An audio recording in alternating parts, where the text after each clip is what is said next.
Vandeham Shri Guru Shri Jataha Padakamalam Shri Gurun Vaishnavamscha Shri Rupam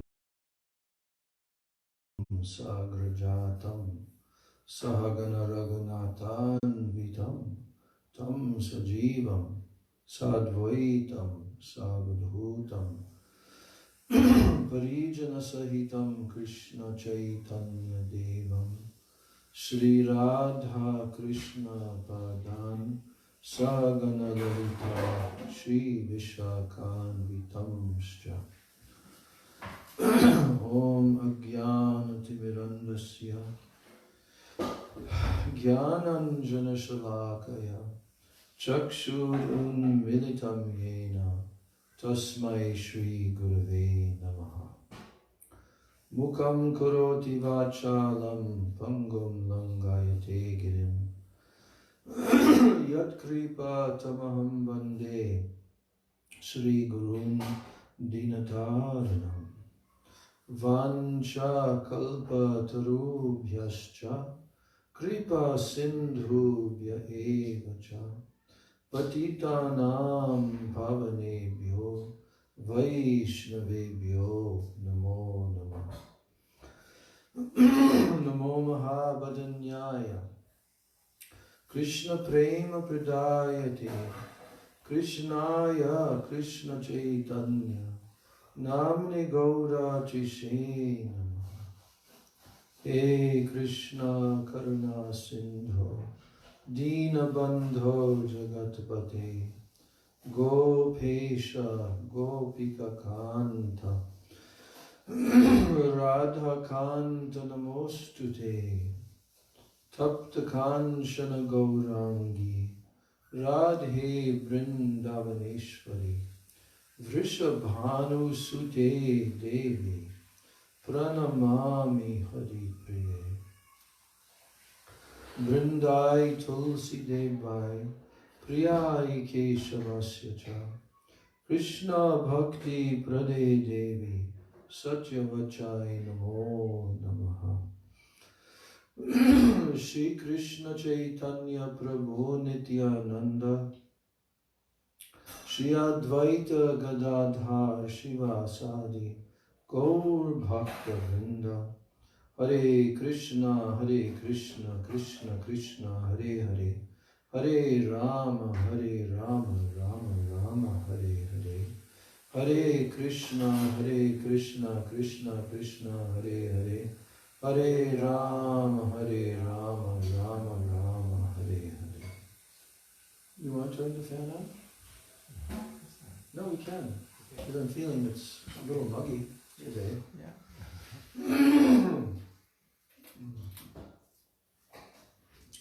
First of all, I'm offering my unlimited Dandavat Pranams and my Shraddha Pushpanjali at the lotus feet of my most worshipable, beloved Gurudev, Nitya Lila Pravishta, Om Vishnu Pad, Paramahansa Asto Tarasata, Sri Srila A.C. Bhakti Vedanta, Swami Maharaj, Srila Prabhupada. And then I'm offering my same unlimited Dandavat Pranams and my Shraddha Pushpanjali at the lotus feet of my most worshipable, beloved Siksha Gurudevs, my instructing spiritual masters. Nitya Lila Pravishta Om Vishnu Pad Paramahansa Asto Tarasata Sri Srila Bhakti Rakshak Sridhar Goswami Maharaj and Nitya Lila Pravishta Om Vishnu Pad Paramahansa Asto Tarasata Sri Srila Bhakti Vedanta Narayan Goswami Maharaj.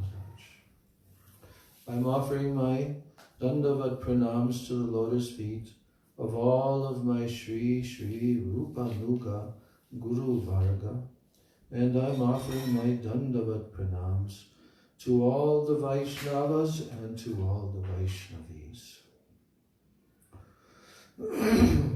So, we have the diary of Srila Prabhupada's journey on the Jaladuta, which we've been reading, the book.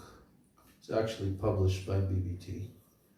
So, And I'm just going through the kind of like the appendices of the book. And we're on a section wherein we've been reading the Prabhupada's pamphlet that he designed for his introductory pamphlet, his calling card. And yesterday we were reading how Srila Prabhupada titled it. Remember what the title was? Srimad Bhagavatam? The solution for all the world's No. problems. India's message of peace and goodwill.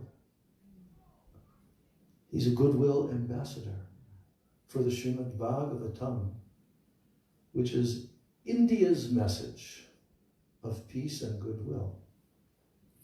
So we know what Srila Prabhupada, when he was very young and the first time that he met his spiritual master in Calcutta, 1921. 2, maybe? Okay, 22. And when he heard Srila Bhaktisiddhanta Saraswati Thakur telling to him and his couple of university friends that this is the very first, he lays eyes on him for the first time, both ways. Srila Prabhupada, Abhay Charan De, and Srila Bhaktisiddhanta Saraswati Thakur see each other for the first time. He was reluctant to even come.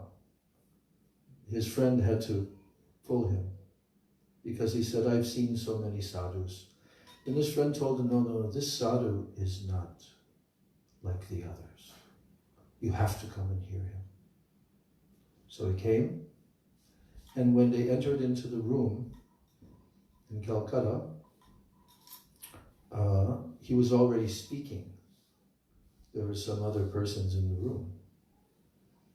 And they came in and they paid their obeisances because they know Vedic culture, that when you meet a saintly person, spiritual master, you pay your obeisances.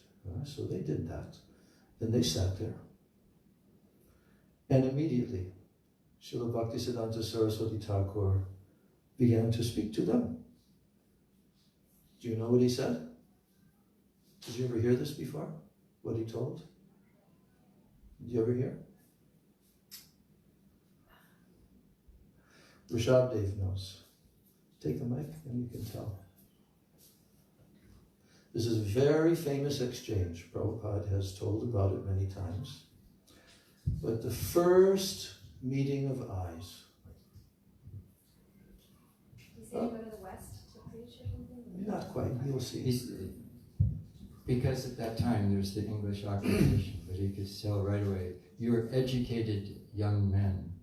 Because they were being educated in the British universities. Yeah. They knew English. And because you know English, says you should take this message of Lord Chaitanya and spread it in the English language over the world.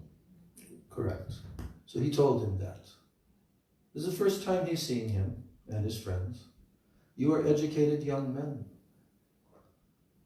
You should preach this message of Lord Chaitanya. So what was Prabhupada's response? Take the mic. Keep the mic. Who will listen to the message from India when we are an occupied country? He gave an objection to the suggestion of Prabhupada. And he said, first we must become liberated from British rule, and then people will listen to us. Why would they listen to an occupied nation? Yeah. What was the movement that all the intelligent, university-aged youth were belonging to at that time? Yes. Gandhi's Congress Party. His non-cooperation, non-violent movement, which was mounting like anything in India. Okay? And you just keep it on your lap for a few minutes. So it was mounting in India. And that was the tenor of the times, okay? Everything was, we're going to drive the British out of India, and Gandhi is our leader, and this is our non-cooperation, non-violent movement, right? We've been occupied nation for centuries. How long, the British at that point? About 200 years, right? And then before the British, who? The Mughals and Muslims. That's right. For how long? About 1,000 years. I don't think quite 1,000, but 800, something like that years. So India was a conquered, subdued nation that was not even independent, okay? They were an occupied nation. They were a colony, okay? Colonized by the British and forcibly conquered over by them. So India had had enough of this by this time. And so all the students, they were all part of this movement. And they were dressed in a particular way, which was kind of like the uniform of that time that represented, yes, we are supporting Gandhi's movement. What was that dress? Cotton, like Indian cotton. Yeah. Special type. Hand-stitched, like you made it. Hand-stitched on the, what do they call them again? The looms. The hand looms, yeah. And it was a kind of rough weave called khadi. To this day in India, I guess they established it back then, but the same company is existing, called Khadi Bhavan. Or Khadi or Khadi, I forget. Khadi Bhavan. And they actually, it's government, but they buy it from all these cottage industries. So Right, it doesn't in the come from villages. a factory, it comes from Yes. homes that personally made. Yes. And why did Gandhi push the Khadi Bhavan industry of village, weaving and all of that?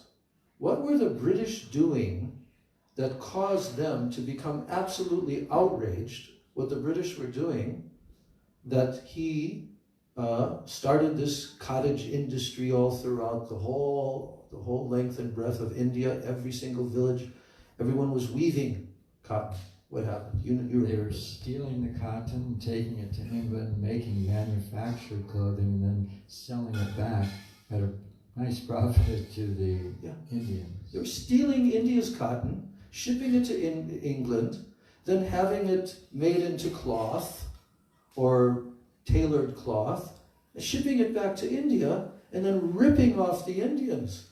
I don't even know what the percentage of the price increase was, but it was ridiculous. Not only that, what did the British do? The demon British, what did they do to the Indian people who were the weavers? They cut off their thumbs. Okay, so try to envision the tenor of the times. And Srila Prabhupada, his college friends were dressed in khadi. Okay, and Bhaktisiddhanta Prabhupada, he knew what was going on politically in India and all of that. So, but nevertheless, he spoke to them in that way, which was very surprising to them, particularly our Srila Prabhupada. And he voiced his opinion to Bhaktisiddhanta Saraswati Thakur. So Bhaktisiddhanta Saraswati Thakur told you should preach this message of Lord Chaitanya. It will be good for you and for the whole world. And then our Srila Prabhupada retorted, but he wasn't in disagreement with preaching the message because he's born in a Vaishnava family. Worshippers of Lord Chaitanya and Radha Govinda from his childhood. And he's a Vaishnava. But now he told that you're telling us to do that, but who will actually listen? Who will take us seriously? That we're coming from India? We're not even an independent nation that rules ourselves. We're ruled by foreigners, and we're supposed to have some kind of credibility that they're going to listen to our message? And then what did Srila Prabhupada Bhaktisiddhanta Saraswati Thakur tell in response to Prabhupada's objection? Actually, Prabhupada also said, okay, yeah, you tell. No, KK doesn't know this pastime. He said that the message of Lord Chaitanya is above any political consideration. It is what is the necessity for the entire world, and it has nothing to do with politics.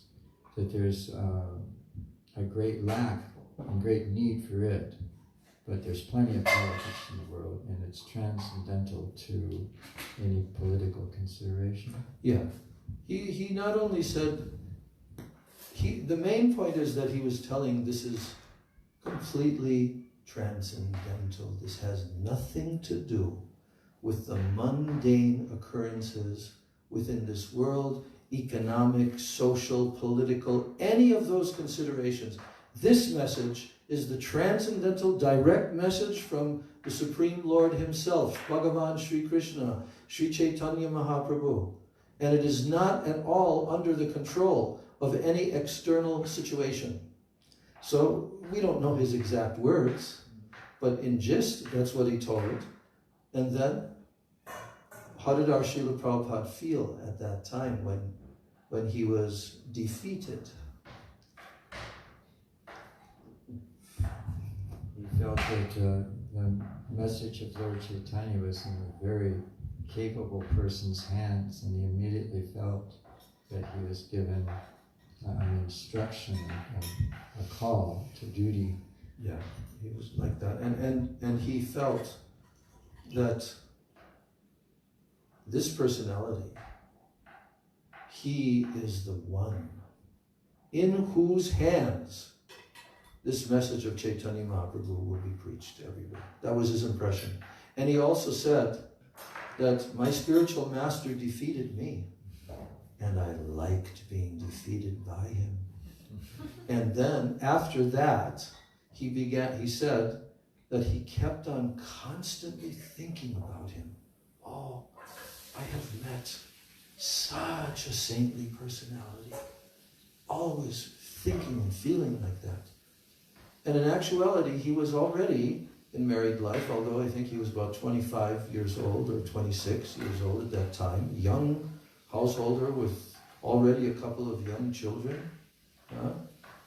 And he thought at that time, oh, if only I was not in married life, I could immediately go with my spiritual master and I could fulfill his desire.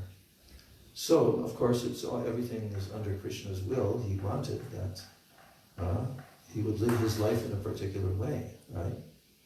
And it would be an example for all in the future. Yeah, so after that, Srila Prabhupada, he continued to think over the years about that meeting. And you know that he remarked, he says, I was not initiated by my spiritual master. In fact, his actual initiation did not take place until about 12 years later. I think it was in 1933 or 34 in Allahabad. Yeah. But Prabhupada said, I accepted him at that moment as my spiritual master. And actually, I was initiated because of that. The formal acceptance later, but he accepted. So Prabhupada went through that time period before the disappearance of Bhaktisiddhanta Saraswati. So this was 1922 till 1936, it's 14 years. And during that time, Srila Prabhupada had the association of other disciples of Bhaktisiddhanta Saraswati Thakur. Prabhupada also was living in Allahabad, right? Or Prayag, he called it Prayag. Prayag is the original name. And Prabhupada started his pharmacy business at that time, Prayag Pharmacy. And actually, the Gaudiya Math preachers, Srila Bhakti Pragyan Keshav Maharaj and his godbrothers came They visited him in his shop. They had already met one another some time ago, but then Prabhupada was thinking, oh, these are the same people, the Gaudiya Math people. He welcomed them, he helped them, he gave donations to them, he introduced them to all of his business friends and all of that, you know. So that relationship became very, very, I mean, we can't even imagine these two personalities coming together. But from the very beginning, our Gurudev tells us that they had such a intimate and close heart-to-heart relationship. And of course, later on, he became the sannyas guru, Bhakti Pragyan Keshav of our Srila Prabhupada.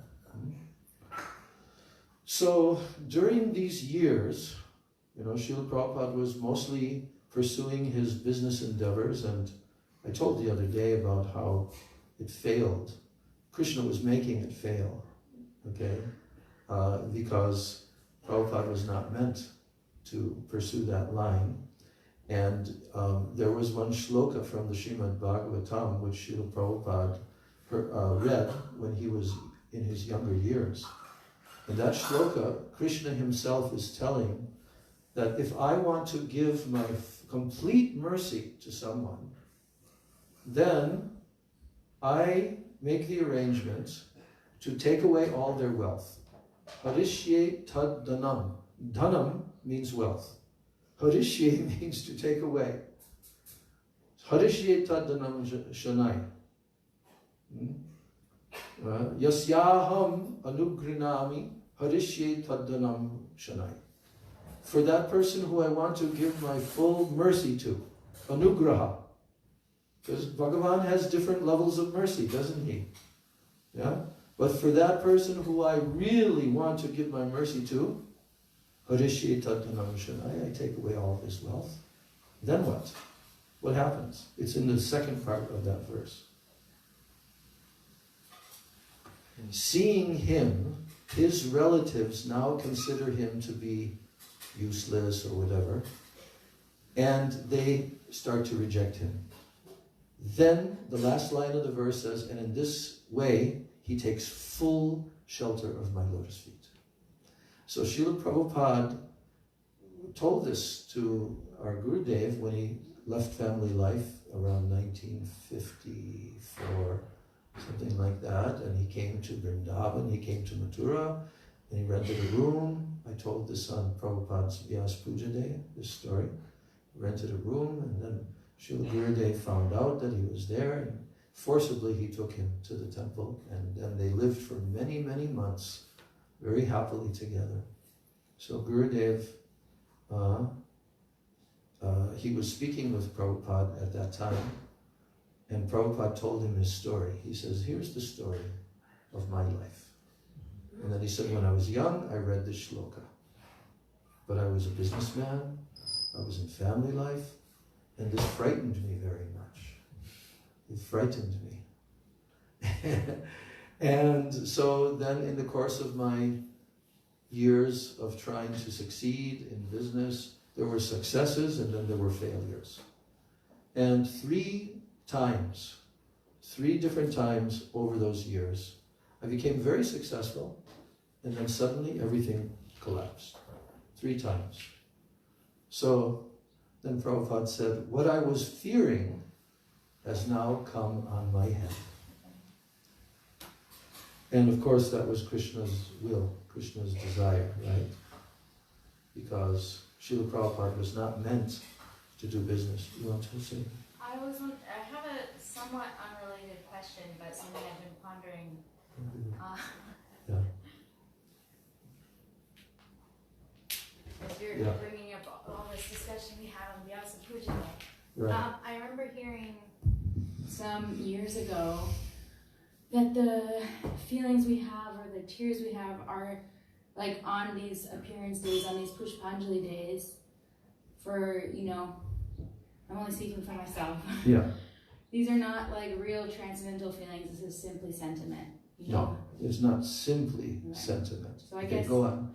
My question was, what is the value of this? Because, for myself, my tears can be for a World War II novel, or on Sure. Vyasa Puja Day. Sure. So like, what is the value of directing these sentiments, particularly on these special days, to Gurudev, to Prabhupada, and when they, I guess just that, what is the value of offering, of our sentiments being directed towards Guru?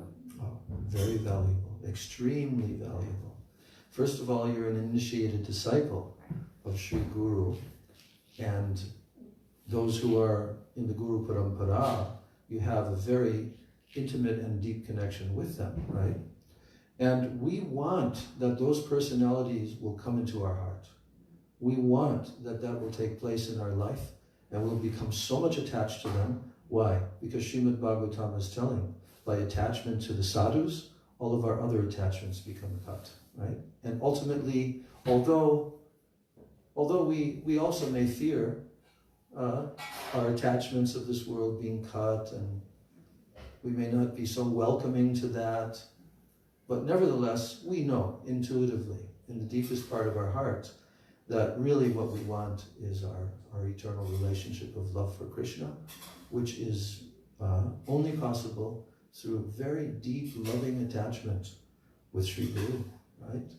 So on those days, many impressions come into our hearts, many memories and experiences, of being with our Gurudev, and what we felt at the time and what we're feeling now, and a little bit of separation mood comes. That is not artificial, although it may not be in an advanced stage of bhav, but nevertheless, it's very, very helpful. It's very beneficial for us. Srila Gurudev, he told that in Kartik time, right? We're going to so many pastime places for the whole month of Kartik, Braj Mandala Parikrama, Jai Shri Shri Guru Bhagavanda, Radha Govinda Ki Jai. So he told that the success of our journey, going by foot, touching the dust of the Dham, paying obeisances, all these different parts of Braj Mandala, what is the success of our coming for parikrama and spending that month doing these activities? Impressions. Yeah. But specifically, Gurudev said, even for a moment, if we can feel some separation, that's all. Some little bit of separation. That's what Srimad Bhagavatam ultimately is teaching us, especially in the 10th canto. That mood of separation. So on the appearance days, especially of one's own Guru, or one's own Param Guru, or Paratpara Guru in our line, these days are very powerful because those personalities, Srila Bhakti Vigyan Bharati Maharaj has emphasized this again and again. I see it in almost every one of his lectures on appearance days. He says that on these days, appearance and disappearance days of the Vaishnavas, those Vaishnavas are specially giving their mercy on those days. And this is why we must glorify them, we must speak about them, and to not do that will be somewhat of an offense against them, you see.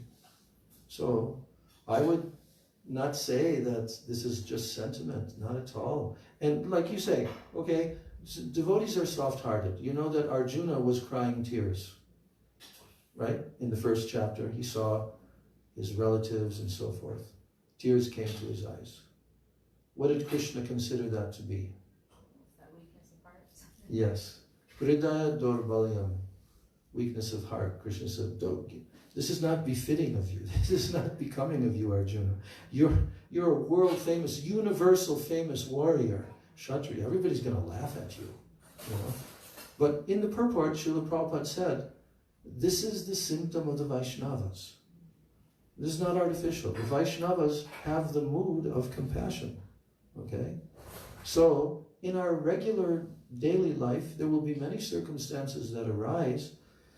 And Krishna is also teaching us from within that when we come into some circumstance that arouses within our heart, it could be a song, it could be some song, it could be some exchange, it could be something that we see on a video. But the heart of the Vaishnava is developing very, very fine moods and sentiments in the course of our years of practice of sadhana. So, I've had this experience many times where, it kind of like breaks through and it's just a material song or something like that. But immediately that mood of weeping, it turns towards Krishna automatically, because it's not just that mundane thing that aroused that within us. It's actually the depth of our heart in connection with the goal of our life, to love Krishna. So that's my answer to that question. Does that answer? Is there some more other feature of that? No, I think like after hearing that some years ago, I would think to myself like, oh, like criticize myself like, oh, this is just material sentiment, this isn't real, like what is, so like I think I just have been thinking about that for a long time, like what does that mean? Like even if it's a material sentiment, even if it's directed towards Guru or Krishna or something, like I guess I was just kind of confused by what I heard a long time ago and was trying to understand what that meant. And of course, Gurudev would always say, give me your tears. Oh, what exactly did you hear and who did you hear it from? I think this was during a Bhakti festival. I remember hearing somebody comment that like, oh, everybody's tears, all of this, like this is just like mundane sentimental feelings. These are not like based on like real transcendental relationship at this stage. And so I would just think to myself, like, oh, this is just, what are these fake tears I'm crying?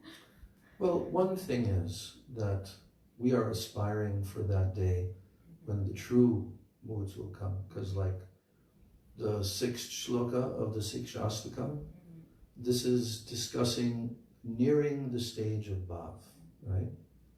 And Lord Chaitanya is praying, Nayanam galadashradharaya vadanam gadgadurudhaya gira pulakayar nichitam vapukada tavanama grahane bhavishyati. Bhavishyati means when will it be, when will it be? So even from the early stages of our beginning sadhan bhajan in our life, some sentiments are there and they're also being given by Krishna to help us along. And so certain things arouse this is like udipan, right? Spiritual udipan is a very favorable thing for bhakti. That's why we have those songs. Radha Kunda Tata Kunja Kutira.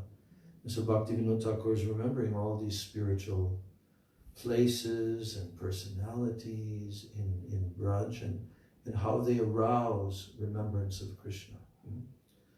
But we should not think that Krishna cannot do that through material outward circumstances in our environment.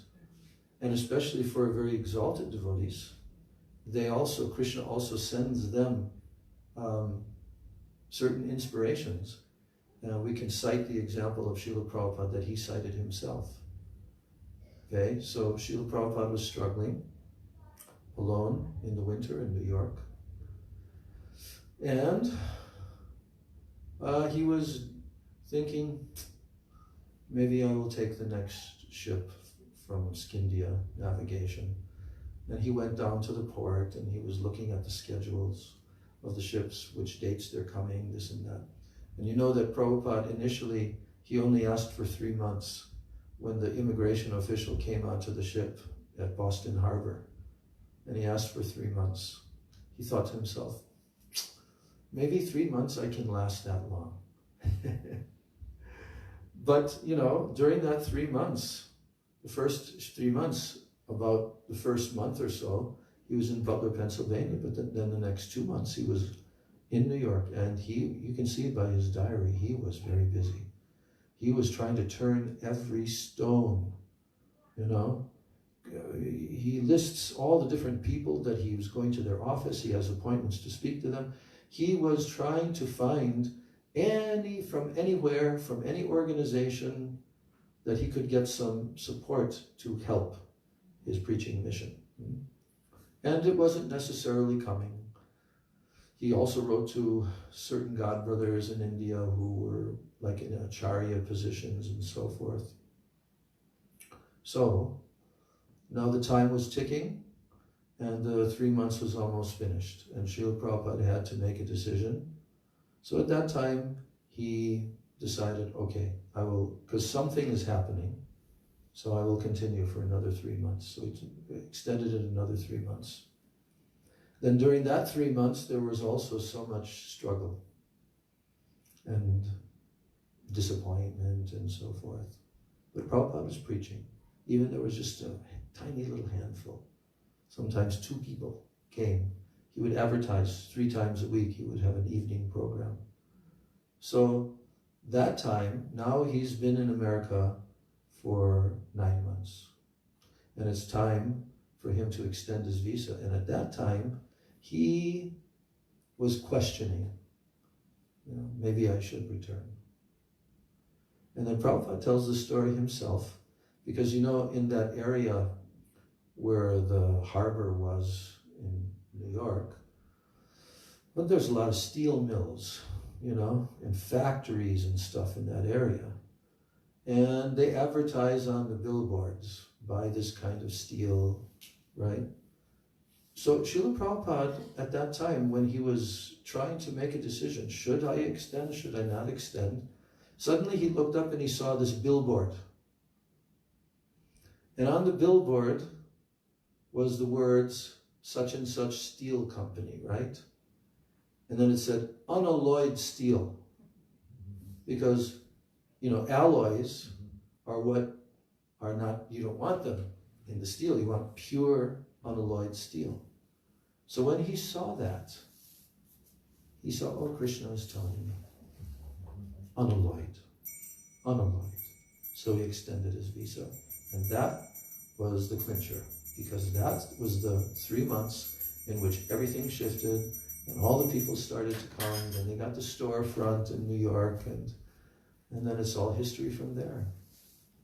Srila Bhakti Rakshak Sridhar Maharaj, I'll tell you a little story.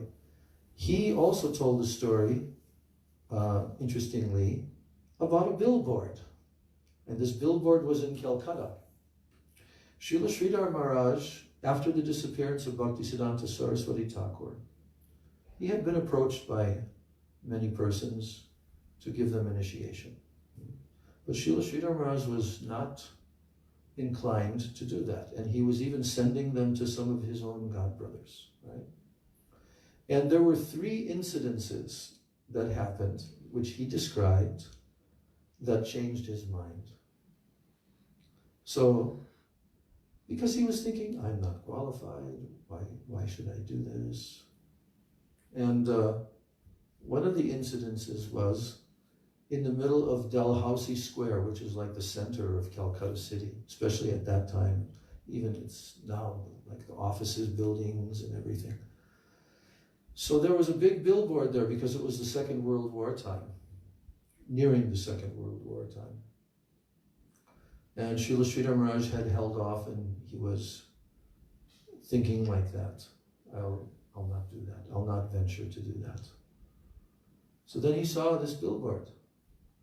Now the billboard had a picture on it, big, huge picture of a military uniform, like an Indian military uniform. And the caption was, just wear this uniform and it will teach you what to do. He took that as a sign from Krishna. Okay, I may doubt myself, but I should also face this, with faith and determination. The other incident was that he met a doctor, probably an allopathic doctor, I think. So they were having a discussion, and Srila Sridhar Maharaj challenged the doctor. And he said, are you fully in knowledge of medical science? That you're practicing as a doctor. Do you fully know all medical science? And then he said, No, I cannot say that I know all, that I'm fully knowing all medical science, but I'm partially knowing. And then the doctor gave the argument to Srila Sridhar Maharaj that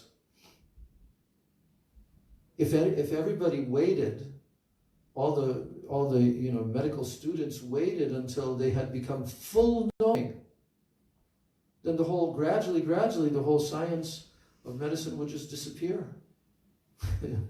So he said, so therefore, I'm only partly knowing, I'm not fully knowing, but my knowledge is increasing, and so many people are being benefited in the meantime.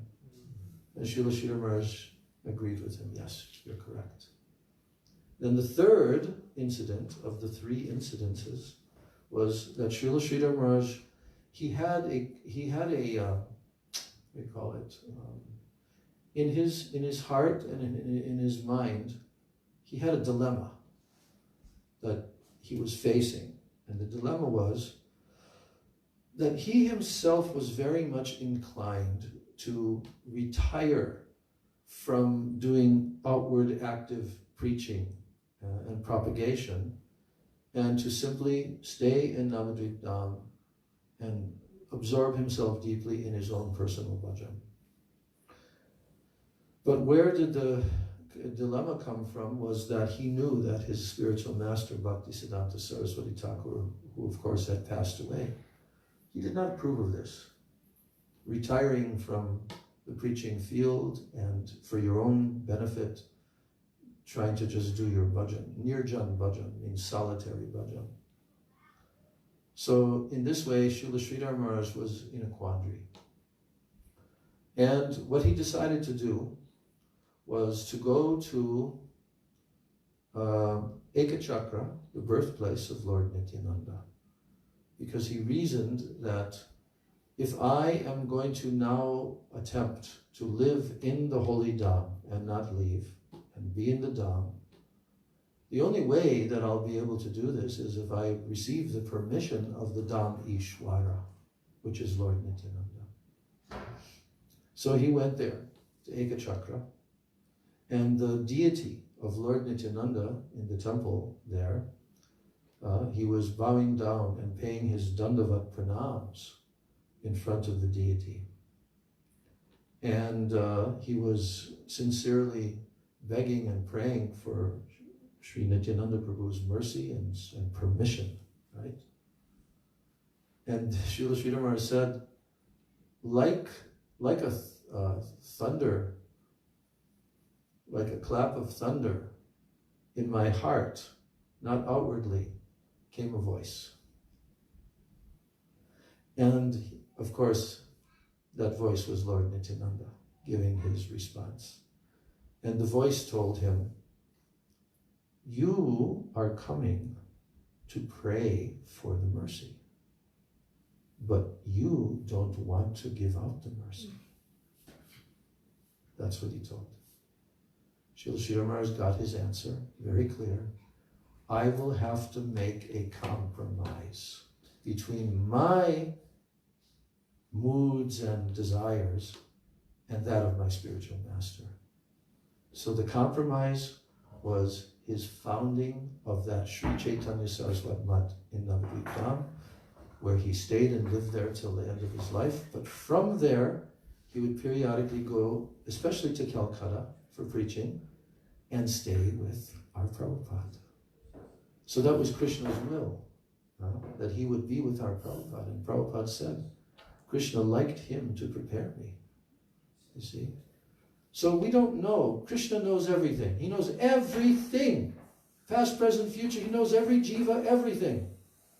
And he knows how to give the necessary guidance and mercy.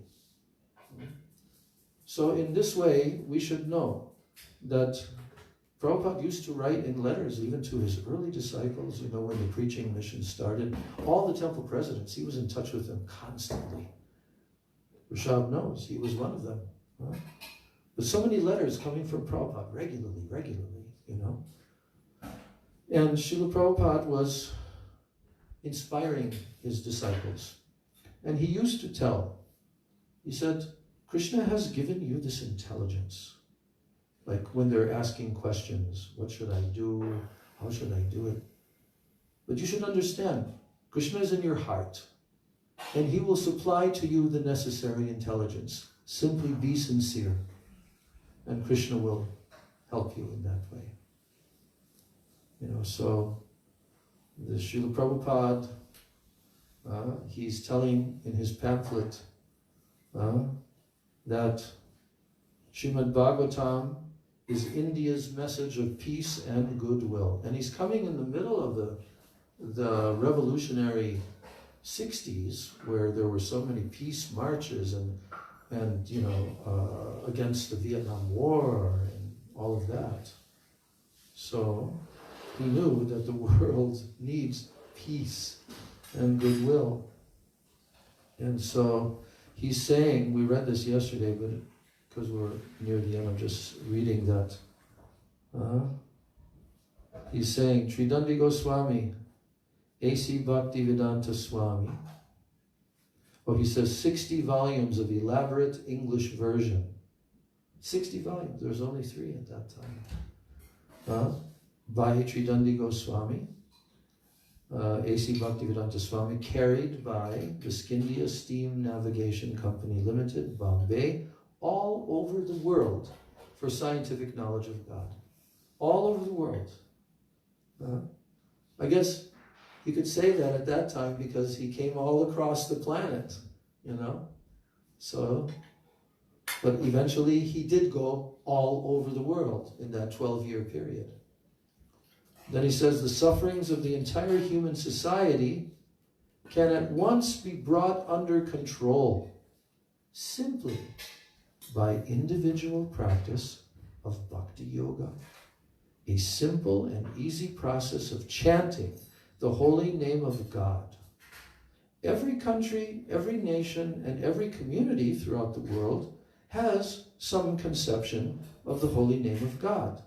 And as such, either the Hindus or the Mohammedans or the Christians, everyone can easily chant the holy name of God in a meditative mood, and that will bring about the required peace and goodwill in the present problematic human society. Any inquiry in this connection will be gladly answered by Sri Swamiji. He sticks that in there. Then he says the Hindus generally chant the holy name of God. Oh, this is good for Bindu, because this afternoon we were discussing about chanting on beads, right? We're trying to arrange that for him. He hasn't yet started to chant Mahamantra yet on beads. So I was discussing that with him. Here's Srila Prabhupada, who writes this even before he arrived in America. This is his world preaching mission to spread Krishna consciousness. And he says, the Hindus generally chant the holy name of God in 16 chain of transcendental sound composed of 32 alphabets as Hare Krishna, Krishna Krishna, Hare Hare, Hare Rama, Rama Rama, Hare Hare. The Vedic literatures, like the Upanishads and the Puranas, they do recommend chanting of the above-mentioned 16 holy names at a stretch. Now, at a stretch means continually for some period of time, right? They recommend to chant these 16 holy names at a stretch. And Lord Sri Chaitanya, who preached this cult of chanting the holy name of God, gave special importance on these transcendental sounds. In this age of Kali that we are now in, the age of hate, the age of hypocrisy, corruption, and quarrel, the only remedial measure is that every man should chant the holy name of the Lord both individually and collectively. And the glories of the holy name have been described by Sri Chaitanya in his 8 verses of Sikshastak, which runs as follows. That's what you read today, the first verse. Glory to the Sri Krishna Sankirtan, which cleanses the heart of all the dust accumulated for years together and thus the fire of conditional life of repeated birth and death is extinguished. Such Sankirtan movement is the prime benediction for the humanity at large, because it spreads the rays of the benediction moon. It is the life of transcendental knowledge. It increases the ocean of transcendental bliss, and it helps to have a taste of the full nectarine for which always anxious we are. Just that's what I was reading to Bindu. I had him open up the songbook and he read it. And I said, you should learn, you should study this. And then in the course of our conversation, he was telling that he's been chanting, but not the Maha Mantra on beads. And he showed me his semi-precious stone mala. And then I told him, I said, oh, you should chant on Tulsi beads. And I explained how Tulsi is so sacred and all of that. And then I told him that this is a very powerful process. And, you know, you should take a vow of chanting the Maha Mantra at least, 16 rounds if possible. If not, then less. But if you do this, your whole spiritual life will be so much benefited by this one practice. So he's very happy, and I don't know if we found it yet. You got him? Fantastic. Fantastic.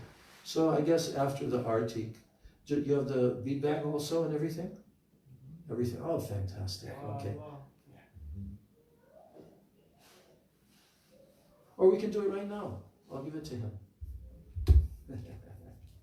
You can come over here. Sit here. So look. Now you have the Japa Mala. Look at these nice beads. And you see that they start with a larger one next to the Radha Krishna bead, and then it goes all the way and it becomes small. And then you turn it around and go back.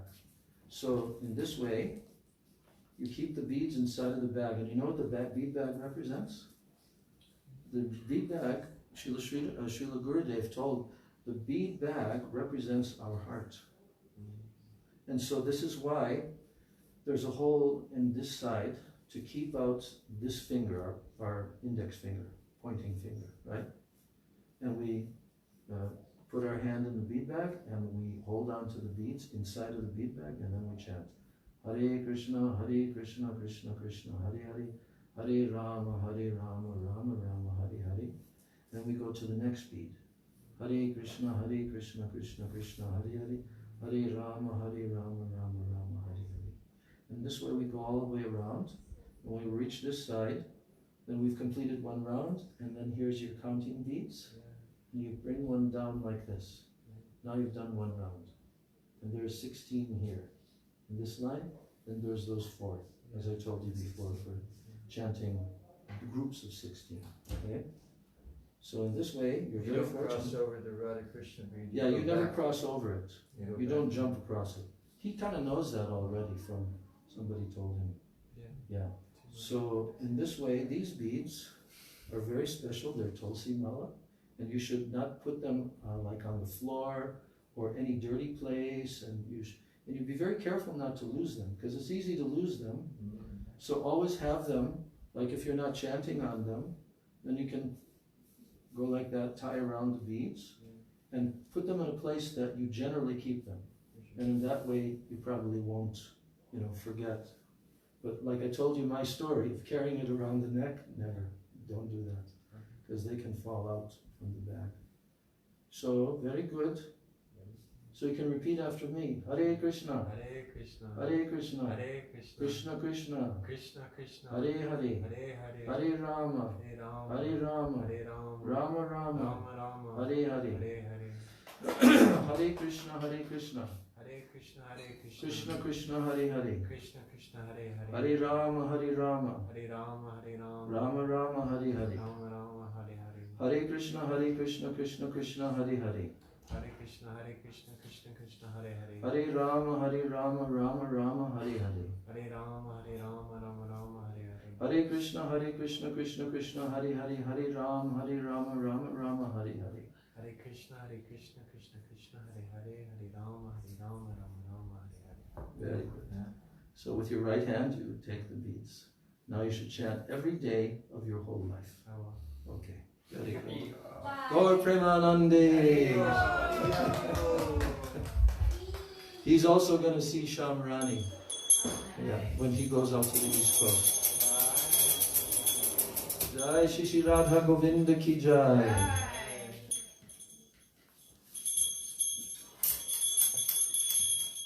Govinda can sing too. Or KK, whoever. You can toss a coin. Who's going to sing?